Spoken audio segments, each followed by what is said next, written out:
모든 것을 버려두고 예수를 따르니라. 아멘.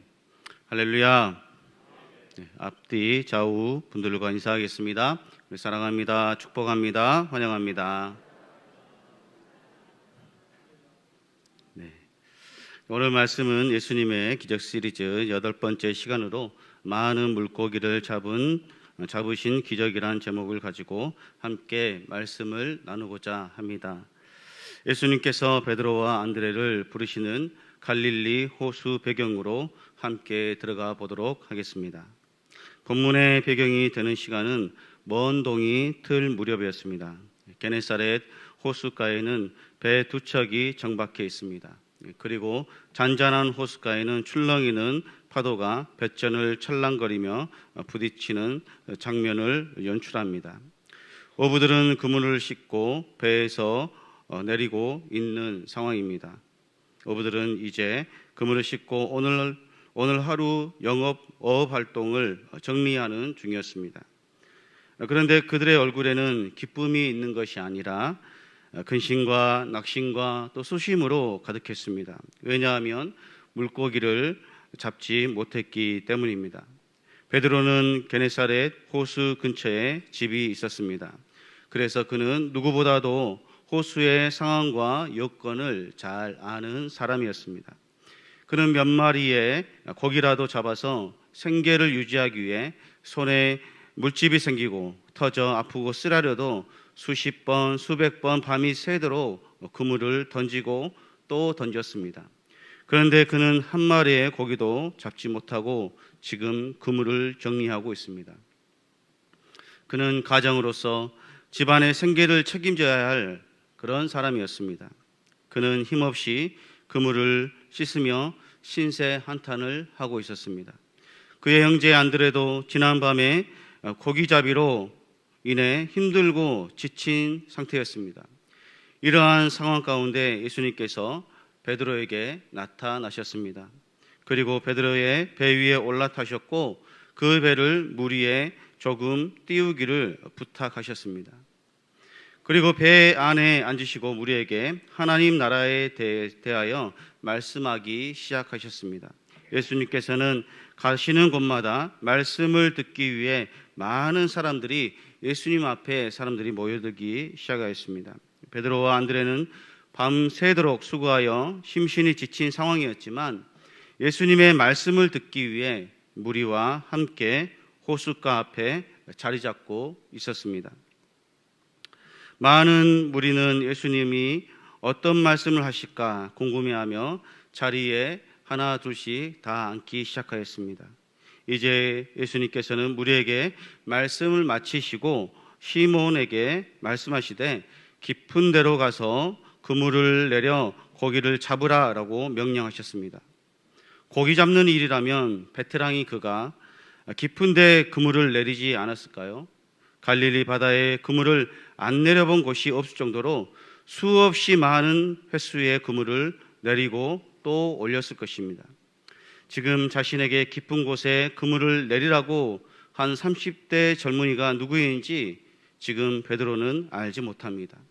그리고 생각해보면 깊은 데로 가서 그물을 던지라는 예수님의 말씀은 어부들의 상식과 경험과 지식으로는 도저히 이해되지 않는 말씀이었습니다. 왜냐하면 얕은 곳에 사는 고기를 잡는 그물을 가지고 나왔어야 했는데 지금 깊은 곳에 가서 고기를 잡을 수 있는 그 그물을 지금 갖고 있기 때문에 얕은 곳에서 잡을 수 있는 그 그물이 없기 때문입니다. 그리고 물고기는 밤에 깨어 활동하고 낮에는 활동하지 않기 때문에 많은 고기를 잡을 수 없는 상황인 것이죠. 어부들에게 그물은 삶의 전부이고 또 희노애락이 담겨있는 인생입니다. 그물은 어부들의 자존심이기도 합니다. 또한 그물을 험악한 세월을 이겨낼 수 있는 버팀목이 되기도 합니다. 예수님께 부름받은 제자들에게 그물이란 자존심이고 정체성이고 또 삶의 전부입니다. 이제 막 어업을 끝내고 그물을 정리하고 있는데 예수님께서 그물을 깊은 데로 가서 내리라고 하신 말씀을 들었을 때 베드로와 안드레는 당황하였을 것입니다. 그리고 인간적인 생각에서 조금 짜증도 나고 또 맥도 풀렸을 것입니다. 베드로와 안드레는 순종하기 힘든 상황에 있었습니다. 지금 어떤 상황입니까? 조업 활동을 끝내고 그물을 정리하고 있는 그런 상황인 것이죠. 배를 정박시키고 집으로 돌아갈 준비를 하고 있는 그런 상황입니다. 지금 깨끗이 씻어놓은 그물을 다시 집어들고 배에다가 그물을 싣고 다시 갈릴리 호수로 나가야 하는 일이 벌어졌습니다. 보통 사람 같으면 안 된다고 그만두고 가버릴 것입니다. 그리고 목수이신 예수님에게 바다에 그물을 내리는 일은 내가 당신보다 더 많이 알고 경험도 더 풍부하다라고 그렇게 자신 있게 말할 것입니다. 그러나 그들은 이런 말이 전혀 없었습니다. 그리고 이런 상황을 받아들이기가 쉽지 않았을 것입니다. 밤새 한 마리도 못 잡았고 또 자신들이 처음 고기잡이하는 새내기 어부들도 아니고 다년간 경험이 풍부한 어부들인데 어떻게 보면 자존심이 상할 대로 상한 상황일 수도 있습니다. 그리고 어젯밤에 악몽 같은 헛수고들이 아마 이들은 또 생각났을 것입니다. 그러나 제자들이 예수님의 말씀에 순종할 수 있었던 원동력이 되는 배경은 예수님께서 배 위에 앉아 말씀하실 때 베드로는 그 말씀에 큰 영향을 받았을 것입니다. 예수님께서 하시던 말씀을 중간에 멈추시고 관심을 예수님께서는 베드로에게 돌리셨습니다. 사실 예수님께서는 베드로를 제자로 부르실 계획을 세우고 계셨습니다. 그리고 베드로가 밤새도록 수고한 것도 아마 아셨을 것입니다. 이러한 모든 사실을 아셨음에도 주님은 베드로를 곧장 부르시거나 그에게 필요한 것을 바로 채워주시지는 않으셨습니다. 먼저 많은 무리에게 필요한 말씀을 선포로 가르치셨고 베드로가 예수님의 말씀에 순종할 수 있는 영적인 토양을 마련하신 후에 그에게 이적을 베푸셨습니다. 이렇게 예수님께서 계획적이고 절차적으로 하신 이유는 말씀을 듣기는 들어도 말씀의 뜻을 전혀 이해하지 못하고 이적과 기적만을 바라는 사람들에게 먼저 말씀을 순종하고 순종하는 자세를 가지는 것이 더욱 중요한 것임을 무리에게 보여주시기 위해서였습니다. 오늘 예수님과 베드로의 관계를 통해서 우리에게 주시는 영적 교훈 세 가지를 생각해 보고자 합니다. 첫 번째로 주님은 우리의 수고를 아시고 믿음과 순종을 보십니다. 같이 읽어보겠습니다. 시작. 주님은 우리의 수고를 아시고 아멘. 누가복음 5장 5절에서 6절 말씀입니다. 같이 읽어보겠습니다. 시작. 시몬이 대답하여 이르되 선생님 우리들이 밤이 새도록 수고하였으되 잡은 것이 없지만은 말씀에 의지하여 그물을 내리이다 하고 그렇게 하니 12마나 그물이 찢어지는지라. 아멘. 하나님께서는 우리가 세상을 살아갈 때 이해되는 방법만 우리를 인도하시지는 않습니다. 때로는 이해되지 않고 도저히 납득될 수 없는 상황까지 우리의 삶을 때로는 몰고 가시기도 합니다. 그런데 우리는 생각하기를 나에게만 이런 고난이 또 이런 일이 이런 상황이 생겼다고 그렇게 생각하고 또 그렇게 믿습니다. 그런데 그렇지 않습니다. 우리의 인생에는 다 누구든지 문제가 있습니다. 주님은 우리의 모든 생각과 또 마음과 또 행동과 앞으로의 모든 일들까지 전부 다 아시는 줄로 믿습니다. 주님은 베드로의 모든 것을 다 아십니다. 우리의 모든 것 또한 다 아시는 줄로 믿습니다. 지금 베드로에게 필요한 것은 믿음과 순종입니다. 아마 베드로는 배 위에서 말씀하시는 예수님의 말씀을 듣고 닫혀있는 상처받은 마음이 치유되었을 것입니다. 왜냐하면 하나님의 말씀에는 치유의 능력이 있기 때문입니다. 그리고 베드로의 마음을 움직이게 한 것은 바로 그의 믿음입니다. 사실 믿음이 없으면 순종할 수도 없습니다. 믿음이 있어야 순종할 수 있습니다. 하나님께서는 우리를 얼마든지 하나님의 뜻대로 이끌어 가실 수 있으십니다. 그러나 하나님께서는 강제적으로 하지 않으시고 기다려 주시는 것입니다. 우리를 너무나도 사랑하시기에 우리의 인격과 성품과 마음이 다칠까 봐 끝까지 참고 인내하시면서 우리가 마음의 문을 열고 하나님을 수용할 때까지 기다려 주시는 것입니다. 지금 베드로의 마음은 조금 그 마음이 열렸습니다. 처음에는 그물을 정리하고 싶고 집으로 돌아가려고 다 정리가 된 그런 상태였습니다. 그러나 그는 배 위에서 하시는 예수님의 말씀을 듣고 그의 생각이 바뀐 것입니다. 그렇습니다. 아무리 힘들고 어려운 상황이 있더라도 하나님의 말씀은 우리의 소망이 되고 빛이 되고 내 발의 등이 되는 줄로 믿으시기 바랍니다. 베드로는 한마디의 불평도 없이 예수님의 명령에 순종하였습니다. 그가 순종할 수 있는 이유는 세상 그 어디에도 들을 수 없는 가르침과 또 비교할 수 없는 권세와 능력을 발견하고 그가 깨달은 것입니다. 베드로는 주님의 말씀이 자기의 경험과 생각으로 비추어 볼 때 도저히 이해할 수도 없고 수용할 수 없는 말씀이지만 예수님의 말씀을 믿음으로 그 그물을 다시 한번 던졌습니다. 여기서 그럼에도 불구하고의 믿음이 나옵니다. 믿음이란 내가 하기 싫음에도 불구하고 어쩔 수 없이 순종하는 것이 아니라 상황이 될 수 없음에도 불구하고 주님의 말씀을 믿음으로 기쁘게 순종하는 신앙이 곧 믿음입니다. 하나님의 말씀에 순종할 때 믿음의 반석 위에 서게 되기도 하지만 감당할 수 없는 풍족한 은혜도 얻게 되는 줄로 믿으시기 바랍니다. 베드로는 말씀에 의지하여 그물을 내렸습니다. 그러나 그 믿음의 결과가 어떻습니까? 그물이 찢어질 정도로 많은 고기를 잡게 되었습니다. 하나님의 말씀에 순종할 때 우리에게 이러한 넘치는 은혜를 경험하게 되는 줄로 믿습니다. 하나님의 말씀에 순종한 아브라함의 결과가 어떻습니까? 열국의 아버지가 되었고 자기 후손을 통해 온 인류를 구원할 예수 그리스도께서 탄생하시는 영광을 그가 얻게 되었습니다. 이와 마찬가지로 강단에서 선포되는 말씀이 이해되지 않더라도 말씀에 의지하여 순종하면 넘치는 은혜를 받게 되는 줄로 믿으시기 바랍니다. 두 번째로 깊은 믿음의 세계로 들어가면 자신이 죄인임을 깨닫고 은혜를 받게 됩니다. 같이 읽어보겠습니다. 시작. 깊은 믿음의 세계로 들어가면 자신이 죄인임을 깨닫고 은혜를 받게 됩니다. 아멘. 7절 말씀입니다. 같이 봉독하겠습니다. 시작. 이에 다른 배에 있는 동무들에게 손짓하여 와서 도와달라 하니 그들이 와서 두 배의 채움에 잠기게 되었더라. 아멘. 우리가 주의 일을 감당할 때 하나님께서는 혼자 그 일을 감당하게 두시지 않습니다. 누가 되었든지 간에 반드시 함께 일할 동역자를 예비해 두시고 준비해 두시고 함께 하나님 나라를 이룰 수 있도록 협력하여 선을 이루게 하신다는 사실입니다. 예수님께서는 베드로에게 깊은 데로 가서 그물을 내리라라고 말씀하셨고 베드로는 말씀에 의지하여 그물을 내렸습니다. 주님께서는 베드로 혼자 그물을 끌어올릴 수 없을 정도로 많은 물고기가 잡힐 것을 아셨습니다.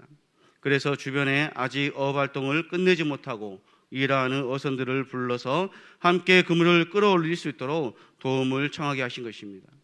그리고 두 배에 가득 채우게 되었는데 얼마나 많이 잡혔는지 배가 가라앉을 정도로 많은 물고기가 잡혔습니다. 그리고 베드로는 믿을 수 없는 일이 벌어지자 자신이 죄인임을 깨닫고 예수님이 메시아이심을 믿게 되었습니다. 베드로는 자신은 죄인이기 때문에 나에게서 떠나가시라고 말씀합니다. 베드로는 주님 앞에 무릎을 꿇고 이렇게 말합니다. 8절입니다. 주여 나를 떠나소서 나는 죄인으로소이다 하니라고 말하였습니다. 이는 그가 예수님을 더 이상 랍비로 생각하지 않고 전능하신 하나님, 창조주 하나님, 세상을 구원하신 메시아로 믿었음을 보여주고 있습니다. 그리고 전능하신 하나님 앞에 피조물인 인간은 한낱 죄인일 수밖에 없고 거룩하신 하나님 앞에 나아가면 자신은 스스로가 그 죄인임을 자신이 깨닫게 되었던 것입니다. 이것은 그가 똑똑해서가 아니라 하나님께서 성령님께서 자신의 죄인임을 깨닫게 하신 것입니다. 베드로가 많은 물고기를 잡은 것을 본 사람들의 반응입니다. 9절에 같이 보겠습니다. 시작. 이는 자기 및 자기와 함께 있는 모든 사람이 고기 잡힌 것으로 말미암아 놀라고. 아멘. 누가 놀랐다고 말씀하고 있습니까? 10절 상반절에 보면 같이 있습니다. 세베대의 아들로서 시몬의 동업자인 야고보와 요한이 놀랐음이라 라고 말씀합니다. 즉 야고보와 요한이 현장에 있었다는 말씀입니다. 즉 그들이 증인이 되었다는 것입니다. 그렇습니다. 베드로만 놀란 것이 아니라 자기와 함께 있는 모든 사람이 놀랐다라고 성경은 말씀하고 있습니다. 이것은 무슨 말씀입니까? 많은 물고기를 잡은 것을 보고 놀랐다는 말씀입니다. 그리고 고집세고 자기 주장이 강한 베드로가 주님의 말씀 앞에 자신을 내려놓고 말씀에 의지하여 순종하는 변화된 모습을 보고 놀랐다는 말씀입니다. 그렇습니다. 예수님을 영접하면 그 사람의 지정의가 변화됩니다. 갑자기 바울처럼 변화되기도 하지만 인생의 여정을 지나가면서 천천히 변화되는 줄로 믿습니다. 사람은 잘 변하지 않습니다. 그러나 사람을 변화시킬 수 있는 분은 오직 하나님의 말씀으로 변화되는 줄로 믿습니다. 우리가 성령님을 의지하면 믿음의 선한 싸움을 싸우고 또 영생을 소유하게 되는 것입니다. 디모데전서 6장 12절의 말씀입니다. 같이 있습니다. 시작. 믿음의 선한 싸움을 싸우라. 영생을 취하라. 이를 위하여 내가 부르심을 받았고 많은 증인 앞에서 선한 증언을 하였도다. 아멘. 우리가 많은 사람들 앞에서 증언하는 것은 하나님이 창조주이신 것과 또 예수님이 세상을 구원하신 메시아이신 것을 보여주는 것입니다. 또한 부활승천하신 후 성령님께서 세상에 오신 이후로 우리와 함께 하시면서 복음을 증언하는 일을 우리에게 맡기셨는 줄로 믿습니다. 그러므로 우리가 세상 속에서 하나님의 자녀된 백성으로서 복음을 전하는 일에 믿음의 선한 싸움을 싸우시길 바랍니다. 세 번째로 하나님의 은혜를 경험하는 자는 믿음의 삶을 살아가야 합니다. 같이 읽어보겠습니다. 시작. 하나님의 은혜를 경험하는 자는 믿음의 삶을 살아가야 합니다. 아멘. 마가복음 1장 17절과 18절에 보면 예수께서 이르시되 나를 따라오너라 내가 너희로 사람을 낚는 어부가 되게 하리라 하시니 곧 그물을 버려두고 따르니라 라고 말씀합니다. 누가복음 5장 10절 하반절에 보면 예수께서 시몬에게 이르시되 무서워하지 말라 이제 후로는 내가 사람을 취하리라 하시니 그들이 배들을 육지에 대고 모든 것을 버려두고 예수를 따르니라 라고 말씀합니다. 베드로는 예수님을 믿게 되었습니다. 그리고 예수님께서 베드로에게 나를 따라오너라 너희로 사람을 낚는 어부가 되게 하시겠다라고 말씀하셨습니다. 이 말씀은 제자로의 부르심입니다. 우리는 하나님께 부름받은 사명자요 또 세상으로 보냄받은 그리스도의 제자입니다. 그리고 하나님의 백성입니다.